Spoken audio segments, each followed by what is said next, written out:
Hi friends, అందరికీ నా హృదయపూర్వక నమస్సుమాంజలిలు. జొనాథన్ లివింగ్స్టన్ సీగల్ 6వ రోజు. ఇదే స్వర్గం అన్నమాట. ఉన్న బలంగా ఇక్కడికి ఎగిరి వస్తే దీనిని స్వర్గం అని పోల్చుకోవడానికి చాలా కష్టపడాలి సుమా. తనలో తాను ముసిముసి నవ్వులు నవ్వుకుంటూ అనుకున్నాడు జొనాథన్. నేల నుంచి మబ్బులపైకి ఎగిసి ఆ దివ్యమైన పక్షులతో పాటు ఎగురుతున్నాడు జొనాథన్. తన దేహం కూడా వారి దేహాలలాగా ప్రకాశిస్తూ కొత్త యవ్వనాన్ని పొందడాన్ని గమనించాడు. తన దేహం ఒక సాధారణ సీగల్ దేహంలాగే ఉన్నప్పటికీ ఇదివరకటి పాత దేహానికంటే సులువుగా తేలికగా ఎగురుతోంది. ఎటువంటి శ్రమ లేకుండా భూమి మీద ఎగిరిన దానికన్నా రెండింతలు వేగంతో ఇక్కడ ఎలా ఎగురగలుగుతున్నాడో తనకు అర్థం కావడం లేదు. తన రెక్కలు కూడా ధవలకాంతులను వెదజల్లుతూ వెండి రేకుల్లా మెలమెల మెరుస్తున్నాయి. ఇప్పుడిప్పుడే ఆ రెక్కలను మరింత సమర్థవంతంగా వినియోగించడం నేర్చుకుంటున్నాడు. గంటకు 250 మైళ్ళ వేగాన్ని చేరుకున్న తాను మరొక కొత్త రికార్డు నెలకొల్పబోతున్నానని అనుకున్నాడు. కానీ ఆ వెంటనే 273 మైళ్ళ వేగాన్ని చేరాడు. ఇక ఇంతకు మించి వేగాన్ని అందుకోవడం అసాధ్యమని అనుకునేలోపే అతని ఆలోచనల్ని నిరుత్సాహపరుస్తూ తన శరీరం మరింత వేగాన్ని సాధించేది. ఈ కొత్త దేహం అందుకోగల గరిష్ట వేగ పరిమితి అంటూ ఒకటి ఉండాలి. ఇప్పటికే తన పాత రికార్డులన్నింటినీ అధిగమించి చాలా వేగంగా ఎగురగలుగుతున్నాడు. చూడబోతే స్వర్గంలో ఈ వేగానికి హద్దంటూ ఏదీ ఉన్నట్టు లేదే అని తనలో తాను అనుకున్నాడు.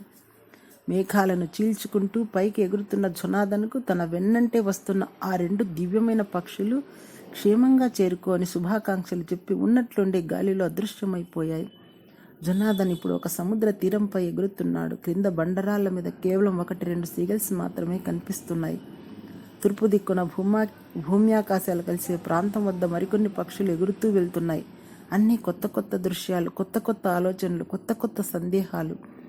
అంతా కొత్తగా ఉంది జొనాథన్కు. స్వర్గంలో జనసంచారం బాగా ఉందనుకుంటున్నానే, మరెందుకు ఒకరిద్దరి కంటే ఎక్కువ కనబడటం లేదు? స్వర్గంలో ఎవరు నిద్ర అలసటలు ఎరుగరు కదా, మరి నేనెందుకు కలిసిపోతున్నాను? అవును, ఈ విషయాలన్నీ నాకెలా తెలుసబ్బా? ఆ భూమి మీద ఉన్నప్పుడు అనుకునేవారం అనుకుంటా అని తనలో తాను అనుకుంటున్నాడు.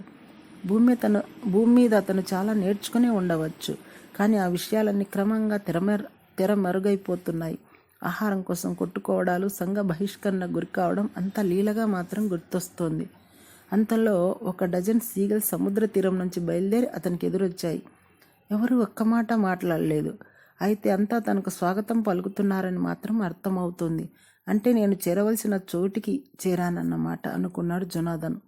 స్వస్థలానికి చేరిన జొనాథన్కు తన జీవితంలో ఈరోజు ఒక పర్వదినంగా మిగిలిపోయింది. రెక్కలను నిదానంగా ఆడిస్తూ వేగాన్ని క్రమంగా తగ్గిస్తూ నెమ్మదిగా ఇసుకపై వాలాడు. అతనితో పాటు మిగతా వారు కిందికి దిగారు. కానీ ఒక్క ఈకను కూడా కదల్చకుండా వారు దిగిన పద్ధతి చాలా విచిత్రంగా ఉంది.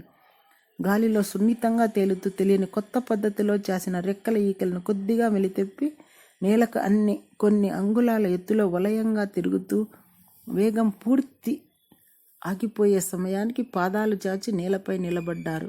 వాలడంలో వారు ప్రదర్శించిన ఆ ఒడుపును చూసి జొనాథన్ ఆశ్చర్యపోయాడు. కానీ ప్రస్తుతం తాను బాగా అలసిపోయి ఉన్నాడు. లేకపోతే ఆ విద్యను వెంటనే సాధన చేసి ఉండేవాడే. జొనాథన్కు ఏదో మత్తు ఆవరించినట్లయింది. మారు మాట్లాడకుండా ఇసుకలో అలా నిలబడే నిద్రలోకి జారుకున్నాడు.